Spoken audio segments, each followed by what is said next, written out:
Today, we're going to take a deep dive into how the United States military is rolling out new tactical approaches in a determined effort to forcibly reopen the Strait of Hormuz. At the same time, we'll break down the counter-strategies being deployed by Iran's IRGC to keep that critical waterway shut down. There's a flood of mixed signals right now, and we're going to sort through them carefully. On one side, the U.S. government is publicly signaling that a peace deal could be close. On the other side, it's simultaneously moving ground forces and military assets into forward positions. So what's actually going on here? What does all of this really mean? Because make no mistake, the outcome of this entire conflict now hinges on what happens in this narrow stretch of water. With the strait effectively closed, roughly 20% of the world's oil supply has been cut off, something that has never happened before on this scale. That means entire regions, from Europe to Asia, are now operating under intense pressure, essentially on a countdown clock towards severe economic disruption, if not outright collapse. Now, what's happening in the strait isn't a traditional naval blockade. The IRGC isn't just parking warships across shipping lanes and calling it a day. Instead, they're using what can be described as a layered denial strategy. This involves a network of drones and naval mines spread out from Iran's coastline, creating a highly dangerous environment for any vessel attempting to pass through. So far, more than 20 commercial ships have been struck, and as a result, maritime traffic has dropped to almost zero, except for vessels that have been explicitly cleared by the IRGC. Iran's broader objective appears to be straightforward: inflict enough economic pain on U.S. allies that those countries begin pressuring Washington and its partners to accept a negotiated settlement on Iran's terms that could be highly unfavorable. Whether that involves sanctions relief, geopolitical concessions, or something more unexpected, the strategy is centered on leverage through disruption. In response, around mid-March, the United States began implementing a new approach aimed at breaking this chokehold. For the first time, they deployed GBU-72 advanced penetrator bombs against fortified coastal targets. These are 5,000-pound bunker-busting munitions designed to penetrate deep underground before detonating. Multiple strikes were carried out along Iran's coastline, targeting hardened positions believed to be critical to the IRGC's operational network. Part of the objective behind these strikes is to pressure Iran into reopening the strait, something the U.S. could then present as a strategic win. But there are also deeper tactical reasons behind these specific targets. First, the primary weapons Iran has been using to strike commercial tankers are short-range unmanned surface vessels, or USVs. These are relatively low-cost systems, but they've proven highly effective against unarmed or lightly defended ships.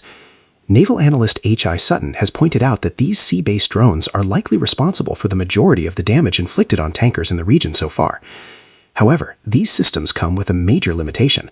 They need to be launched from relatively close range. That brings us to the geography of the Strait of Hormuz. If you look closely, you'll notice several small but strategically important islands: Hormuz Island, Larik Island, and most critically, Keshem Island. This last one is especially significant because it houses key IRGC facilities, including deep underground bases believed to serve as launch points for these attacks. The reason proximity matters so much comes down to the speed of the targets. Oil tankers typically move at around 18 miles per hour, or roughly 30 kilometers per hour. That might sound slow, but in open water, it's fast enough to make long-range targeting extremely difficult, especially for smaller, unmanned systems.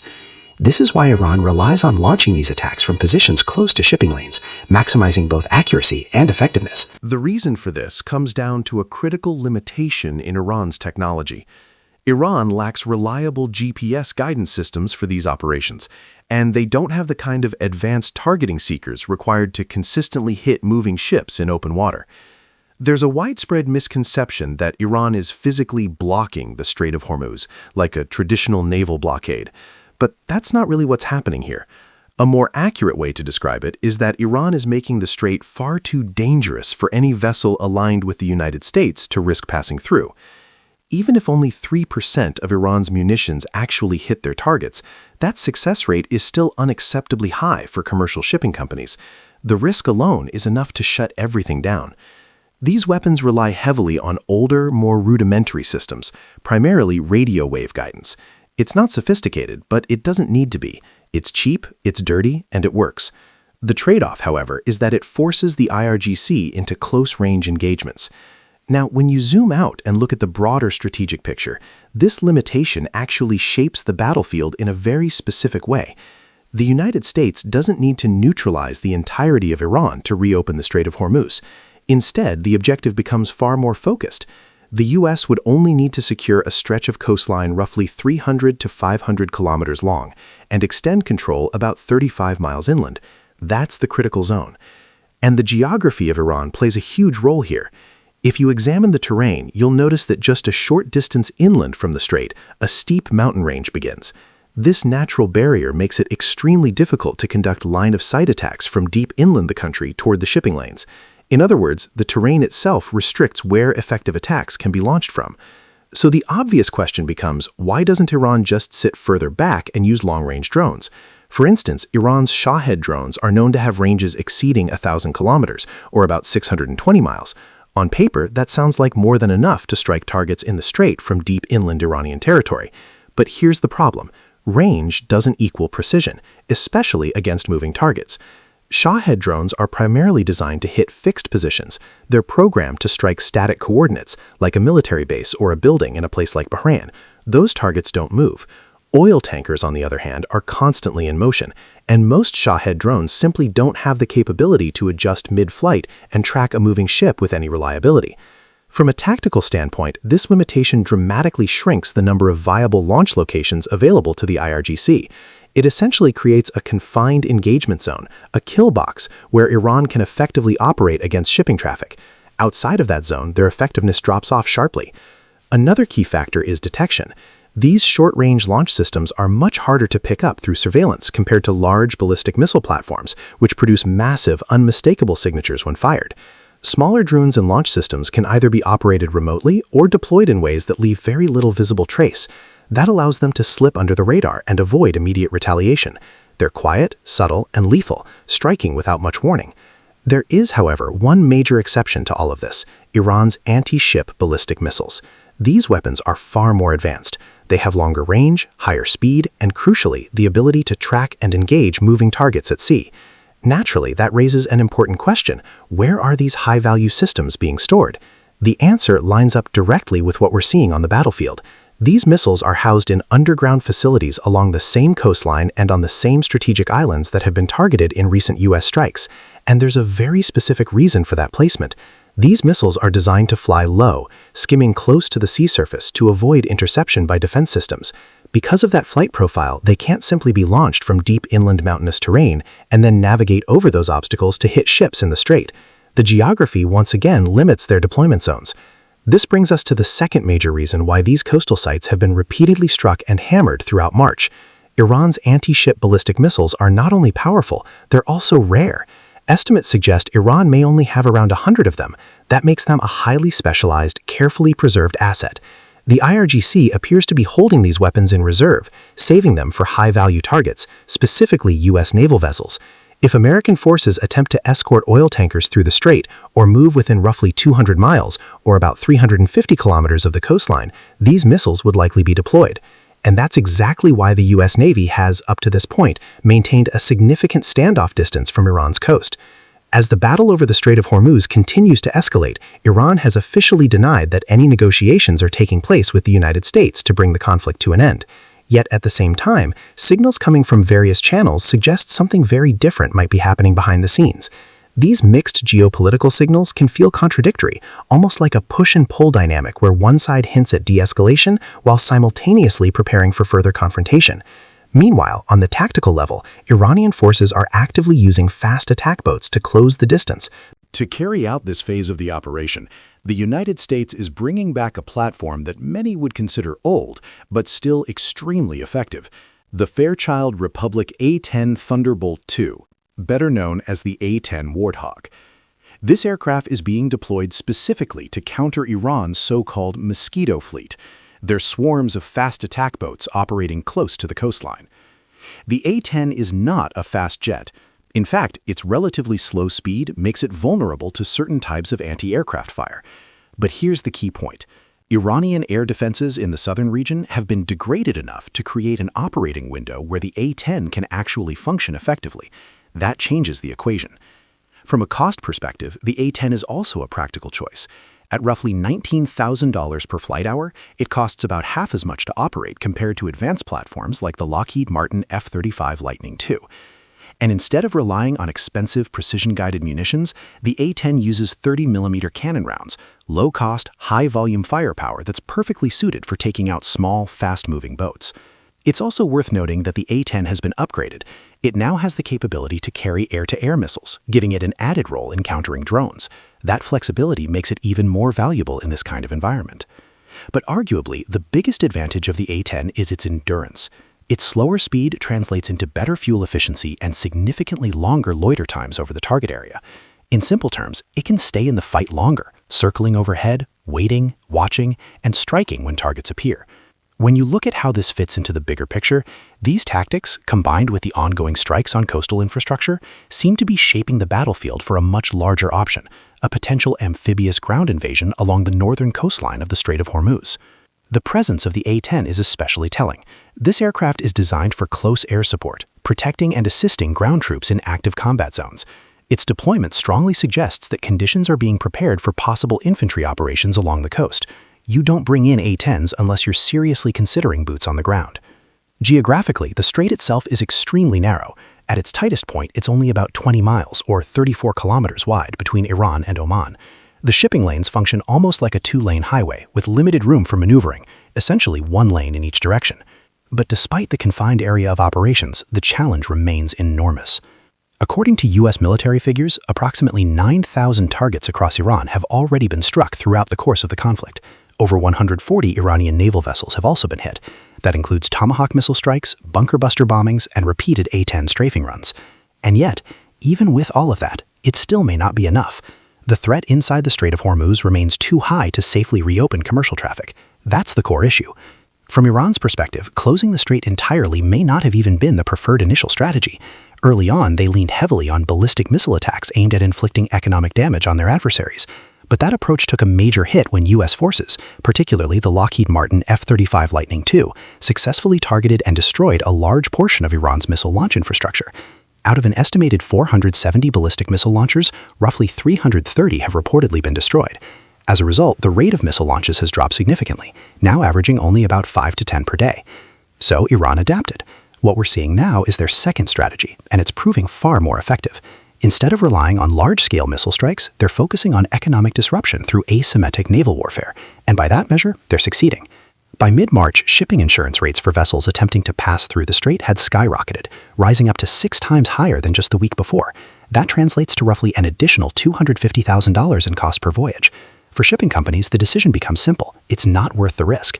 No company wants to send a tanker through a high-threat zone, risk getting hit, and potentially cause a catastrophic oil spill that they would be financially and legally responsible for. The liability alone is massive, and that's why traffic remains effectively shut down. Which brings us to the likely conclusion. Reopening the Strait of Hormuz may ultimately require ground forces. This is where recent developments become especially important. In mid-March, the U.S. military ordered 2 Marine Expeditionary Units, MEUs, into the Middle East.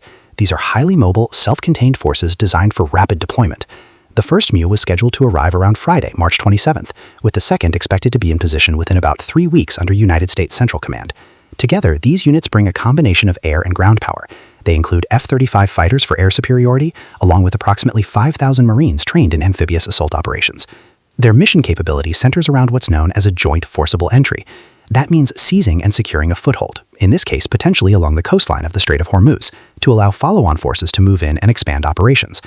On top of that, there are increasing reports that command elements from the 82nd Airborne Division have already been deployed to the region. Typically, when you see headquarters units moving in, it signals planning for larger-scale operations. When you combine all of this, the MEUs, the airborne elements, the A-10 deployments, it strongly suggests preparation for a coordinated effort to capture and hold key terrain. That could include critical islands and coastal zones controlling access to the strait. Of course, at any moment, the U.S. government could choose to declare victory and attempt to bring the conflict to a close through diplomatic means. But as of now, the situation on the ground and at sea continues to evolve. And notably, the most recent wave of strikes indicates that targeting priorities are already shifting. Now the situation is evolving again, and this next phase tells you a lot about what may be coming. The U.S. Air Force has shifted its focus. They're no longer just targeting infrastructure, coastal launch sites, or naval assets. They are now striking IRGC ground forces directly. infantry units and armored formations positioned in central and southern Iran. These are not random targets. These are the exact units that would be tasked with responding to any amphibious marine landing near the Strait of Hormuz. This doesn't confirm that a ground invasion is imminent, but it is a strong indicator of preparation shaping the battlefield ahead of that possibility. A prolonged air campaign could, in theory, degrade Iran's capabilities over time, but time is the one thing the United States and its allies do not have. Even with the release of strategic oil reserves to stabilize global markets in the short term, the clock is ticking fast. Countries like the Philippines, which has already declared a state of emergency, along with nations such as Pakistan and others, are estimated to have only 30 to 90 days of usable buffer before shortages begin triggering serious economic consequences. That urgency is driving the need for a more decisive solution. Because the only way to truly and rapidly stop IRGC harassment of commercial shipping is to have forces physically on the ground, close enough to respond immediately. We're talking about quick reaction forces, QRF units, positioned within roughly 15 minutes of any potential launch site. These launch points, often referred to as points of origin, are where drones and short-range systems are deployed from. And identifying them requires extremely granular, real-time surveillance that air power alone simply cannot provide. Ground troops would change that equation. They could locate, track, and neutralize these threats at the source. But that solution comes with its own risks. A relatively small expeditionary force operating along the coastline would be highly exposed. They would be within range of counterattacks, artillery, drones, and potentially those reserved high-end missile systems. It would be a dangerous, high-stakes deployment. At the same time, there's another layer to this conflict that often goes under the radar: the effort to dismantle Iran's drone and missile production capabilities. On paper, this seems like a clean solution. Destroy the factories and you cut off the supply. But in reality, it's far more complicated. Iran has built external supply networks. Much like how Cambodia served as a logistical safe haven during the Vietnam War, Iran has developed alternative routes and partnerships beyond its borders. Since around 2022, the IRGC has established drone production facilities in Tajikistan. From there, weapons can be transported via land routes through Uzbekistan and Turkmenistan into Iran. There was even a reported convoy, over 100 trucks, moving from Tajikistan into Iran on March 18th. Officially, it was labeled as construction material. Unofficially, the lack of declared inventory raised serious questions. This route is part of a broader logistical network that Iran has been investing heavily, a corridor that connects it not just to Central Asia, but also to larger strategic partners. It's the same network used for exchanges with Russia, and it ties into broader trade ambitions involving China. In fact, this so-called middle corridor was intended to serve as a workaround to the Strait of Hormuz entirely, allowing Iran to continue exporting oil to its allies even if the strait were closed, while restricting supply to US-aligned nations. That's why we saw a major escalation in mid-March. The Israel Defense Forces carried out strikes deep in northern Iran, far beyond previous operational ranges. They targeted port infrastructure along the Caspian Sea, specifically at Bandar Anzali, a key node in the supply network. This marked the first time Israeli forces had struck that far north. And if you look at the map, it makes sense. The Caspian Sea connects Iran directly to Russia by water, making it a critical logistical artery. Reports indicated that munitions were being funneled through this route, prompting the strike. At the same time, China had reportedly been supplying drone technology, ballistic missile production materials, and was even in discussions about providing advanced anti-ship missile systems.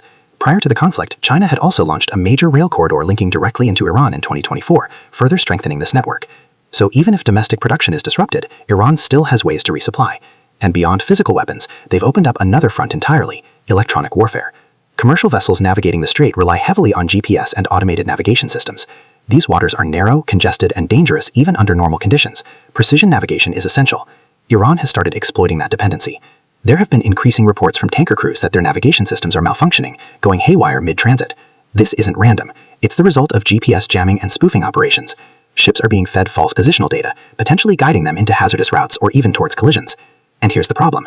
Many modern vessels no longer carry traditional backups like vapor charts. They rely entirely on digital systems. So when those systems are compromised, crews can find themselves effectively navigating blind. That's where an often overlooked player comes in: the UK Marine Trade Operations. Based in Dubai and operated under the Royal Navy, UK MTO functions like air traffic control for maritime conflict zones. They collect real-time reports, track threats, and build a shared operational picture for vessels transiting the strait. They are one of the most important and least understood components in managing this crisis. Meanwhile, Iran's electronic warfare units are playing a smart game. They activate jamming systems temporarily, create confusion and disruption, and then relocate before they can be targeted.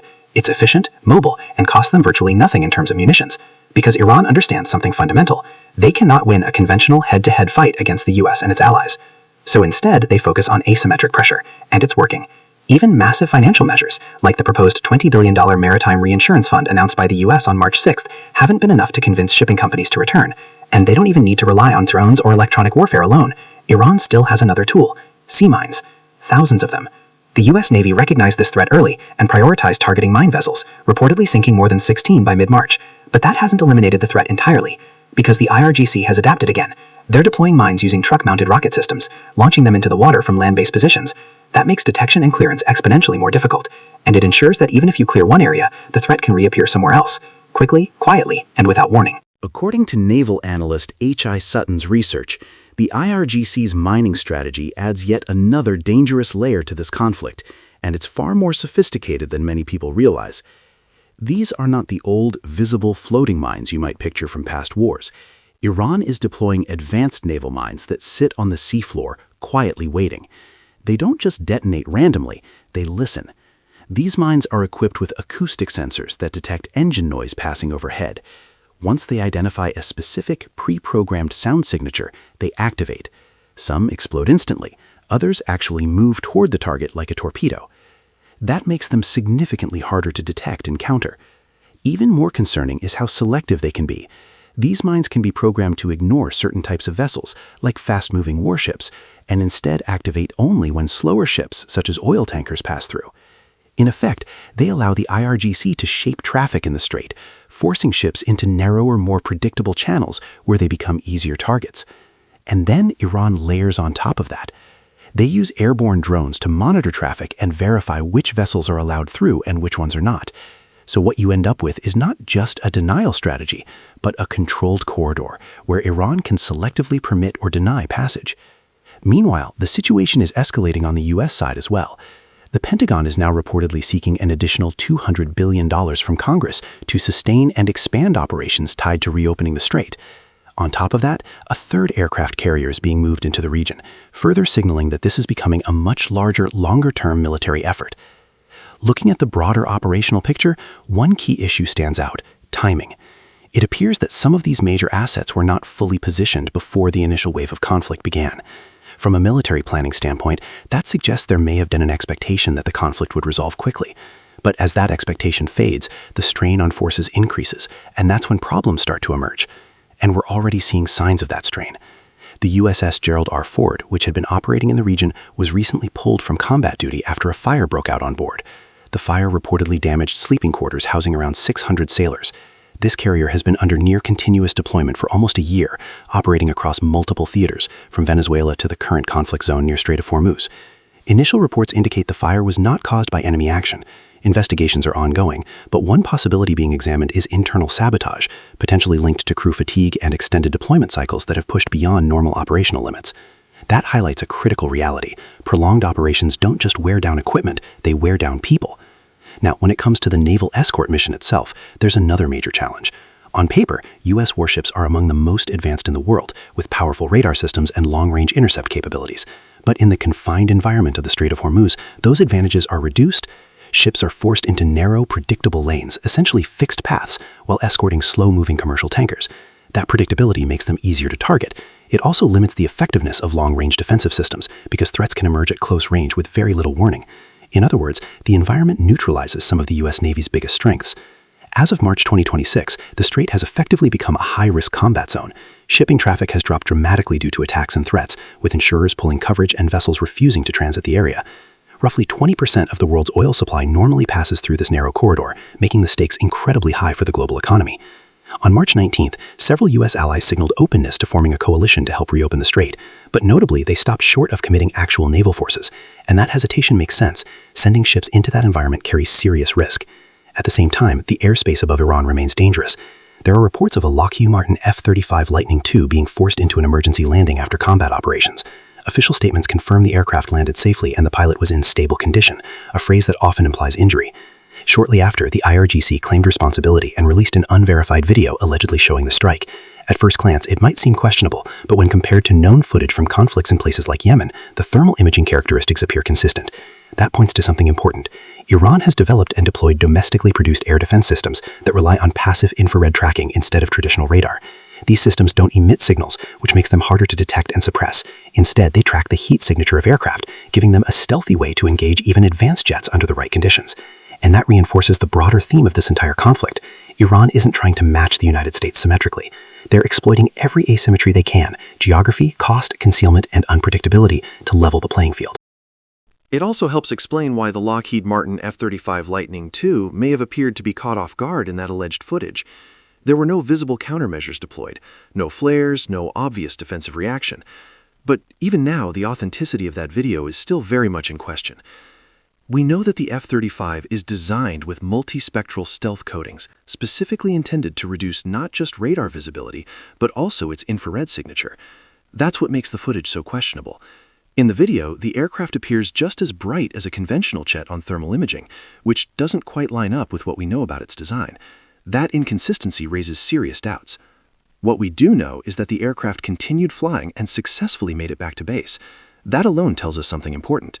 If it had taken a direct hit from a full-scale surface-to-air missile system, it likely wouldn't have made it home at all. So what actually happened? It could have been struck by debris from an intercept attempt. It could have been a near miss from an anti-aircraft missile. It could even have been a shoulder-fired system, something like a MANPADS, that caused limited damage. At this point, it remains unclear. But regardless of the details, even the claim of hitting a U.S. stealth fighter carries symbolic weight. For the IRGC, that alone could be framed as a morale victory, proof, at least in their narrative, that even advanced American aircraft are not untouchable. And while all of this kinetic fighting continues, there's another battle unfolding in parallel, the diplomatic one. Donald Trump publicly threatened to target Iran's power infrastructure, which would represent a significant escalation, given that such facilities are largely civilian in nature. Reports indicated that the largest power plant in Iran could be the first target. But then, almost immediately, the messaging shifted. The U.S. government stated that productive negotiations with Iran had led to a delay in those strikes by about 5 days. Iran, however, denied that any such negotiations were taking place. At the same time, the IRGC issued counter-threats, warning that if Iran's infrastructure were hit, they would retaliate against power generation assets tied to both the United States and Israel. What this back and forth reveals is that the conflict still has multiple escalation steps ahead of it, and both sides, at least for now, are deliberately holding back from crossing certain lines. For example, critical infrastructure like water desalination plants has not been targeted. That's a significant restraint, especially considering how heavily Gulf countries rely on those systems for fresh water. Striking them would immediately widen the humanitarian impact of the conflict. There's also a pattern worth noting. This wouldn't be the first time that U.S. military pressure coincided with ongoing negotiations. In past situations, escalation has sometimes been used as leverage to buy time, to reposition forces, or to strengthen bargaining power. So it's entirely possible that the delay in strikes is less about diplomacy succeeding and more about creating space for military positioning, particularly ground forces. Because ultimately, that remains the central question. If diplomacy fails, what's the next move? Right now, the trajectory suggests that escalation toward deploying U.S. ground troops along the Strait of Hormuz is a very real possibility. That may be necessary to physically secure the coastline, eliminate launch sites, and reopen safe passage for global shipping. At the same time, moving troops into position doesn't automatically mean they'll be used. It can also function as a negotiation tool, a credible threat that pressures the opposing side to come to terms. And there's no doubt that U.S. ground forces have the capability to execute such a mission. The real concern lies in what happens after. If troops are deployed and successfully secure the coastline, does the mission end there, or does it turn into a prolonged presence? Because without a fundamental change in the underlying power structure, the threat to the strait doesn't simply disappear. Once forces withdraw, the same tactics, drones, mines, harassment, could resume. Cutting off funding to Iran's conventional military might weaken it over time, but the IRGC operates differently. It's deeply tied to the regime itself, and its members have strong incentives to continue fighting regardless of economic pressure. That means even sustained financial constraints might take months or years to significantly degrade their willingness or ability to operate.